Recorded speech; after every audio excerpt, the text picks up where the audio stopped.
welcome to GoodCast, good news for you. Jadi kembali lagi bersama saya Chelsea dan saya Sherlyn. Jadi di episode kali ini kita akan mewawancarai Mr. Andrew. Oh yeah, my name is Andrew. I've been teaching math for like a month and a half here, and I think I'm leaving today, so it's my last day. Oh yeah. Man, okay. So I'm gonna start up with the first questions. Where are you from, and how long have you been living here in Indonesia and teaching here in Indonesia? I've been here for 11 years. Oh, I'm actually from Iran. I speak Persian. That's the language everybody speaks in Iran. And I've been here for 11 years. Been teaching for probably 8 years, but on and off. So collectively, I mean all of it together, in total, I would be, yes, I think I've taught for 8 years, but it wasn't like consistent.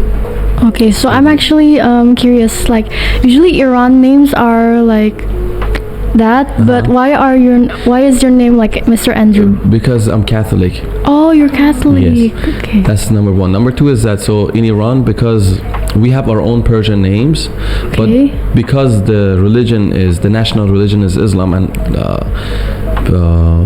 from like 1,400 years ago, the religion changed to Islam in Iran. So there are many people who have Muslim names, but there are many people who have like Persian names. So like not all of them are like Muslim names. Like no. It can be. For example, my Persian name, aside from my Catholic name, is Shahrukh. Shahrukh. Yes. Yeah. So I have two. Oh, you have two names. Two names, yeah. Okay. I want to ask the second question. Do you have good experience in Indonesia? I mean, like teaching experience. Yeah, very good, very good. To me, everything. Some people complain, but so far with me, I've been here for 11 years. I don't remember any bad experience. At least not in teaching. I mean, in the streets, like things happen to everybody, like accidents and things like that. But with people that I know, never had any, disagreement, any conflict, nothing. Okay, so the next question is why did you decide to teach here in Ananda High School? Like Ananda, why? It was an offer that was given to me, and I just accepted it. Yeah. Okay, so when the first time you came here, like what's your impression of the school, like the facilities or like the students? Oh, the first thing that came to my mind was that it's a very big school because there's like SD, SMP, SMA, and SMK. SMK, yes. So that's a lot of people, right? Yeah. And so that was really big. Then I don't know, I didn't really, because I'm used to going to Indonesian schools, so it looked, like every other school I've been to. It's just that there is a lot of people here because it's a big school. It's like you include all the levels. While teaching in Ananda, do you have any funny experience or something that very unique that you remember until now? Yes, let me think. Yeah, I mean it's funny, but it kind of like a little bit. It was a nervous situation for me. So I was teaching grade 3, I think. That's the lowest grade I teach. I teach from grade 3 all the way to 12. And then and the class was starting to get boring for the kids because, we were practicing some math problems. And I tried to like maybe talk a little bit. Somebody was talking about crying because of onions and things like that makes you cry. So I started to talk about, I wanted to like take a few minutes to chat with the kids and see, just to bring them out of the math, and relax a little bit. So I was like, okay, why did you cry? Did you cry because of onion? Did you cry because, I don't know, maybe you were squeezing lime and it kind of like splashed in your eye? And as I was asking them, they started talking about their family members who had passed away. Oh, so like, And it was getting out of hand. One of them started crying, and I was like, oh my god, now what am I gonna do? It's math class. People are gonna ask me, why did you have to make them cry? So yeah, I was able to control the situation. yeah, control the situation. But I saw like some other kids, they were thinking, oh, maybe she's crying, she's getting a lot of attention, maybe I should cry too. No. So yeah, because they're kids, they're third graders. So Okay, so you said that it's your last day here, right? yep. So after this day, like, what plans in the future that you have made? Like, anything? So plans are up in the air because the situation is not really clear how long I'm going to stay in Indonesia.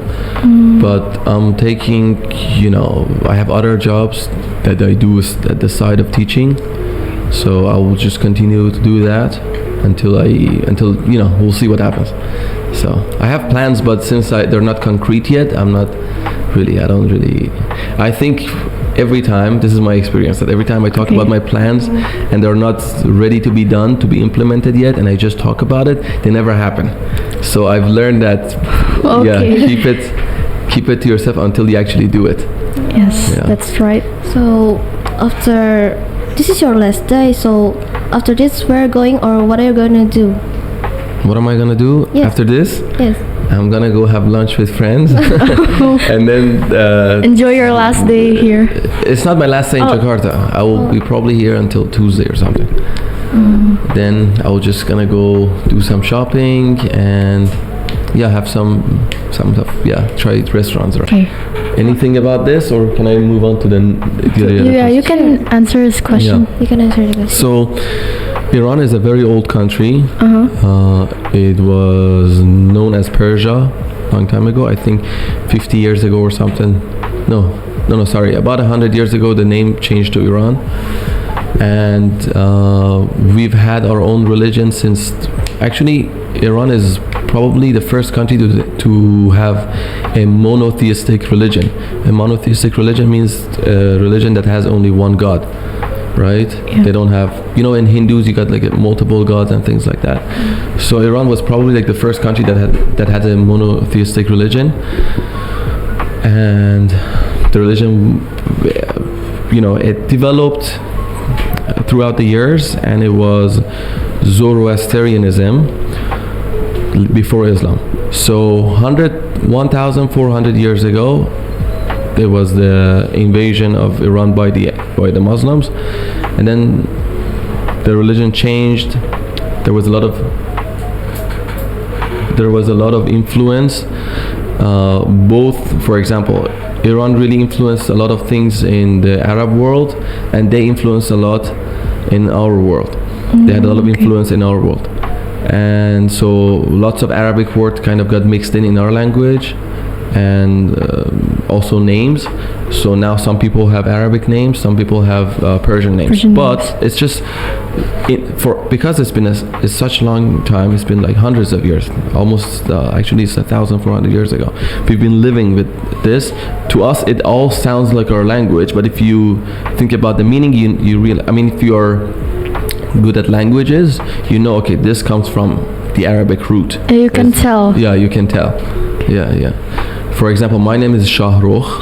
Shahrukh means, it's a royal name. It means king's face. Oh, okay. But it's Persian. Like you have names like Muhammad, Hussein, I don't know, like other names too, and they are Arabic. You know what the word comes from. Yeah. So that's how it is. Okay, so I have the last question actually.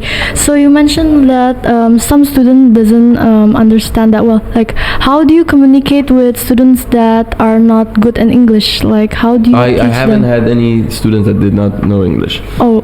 Yeah, my students, they all knew English well. They're great. Yeah, they were good enough. I mean, most of them were great. Some of them were good enough, and they could learn. Follow. Follow. Yeah. Or have you met someone that can talk English or bad at English? Maybe one or two in SMP. And how can you talk with them? How do you communicate? Well, I try to speak slower so they understand and write it. And I would go to their table and start writing the question on the paper and have them follow the math instead of my English explanation. Okay, I think that's it from us. Jadi kita tutup aja hari ini episode-nya. Terima kasih udah ngikutin. Thank you to Mr. Andrew, who's willing to give time. Thank you. Seru banget ya ngomong sama Mr. Andrew. Iya benar. Thank you. Kita tutup ya. Oke. So I appreciate it. It was an abrupt ending, but thank you. And yeah, I appreciate your offer and that you invited me for the podcast. And I hope everybody do well in the exam. I know midterm are coming up. Yes. So study. Hope good grades. Yeah. I hope you get all good grades. Yeah. Sampai jumpa. Terima kasih. Dan semoga semua dapat nilai perfect in the midterm. Yes. Okay. Yeah. Bye.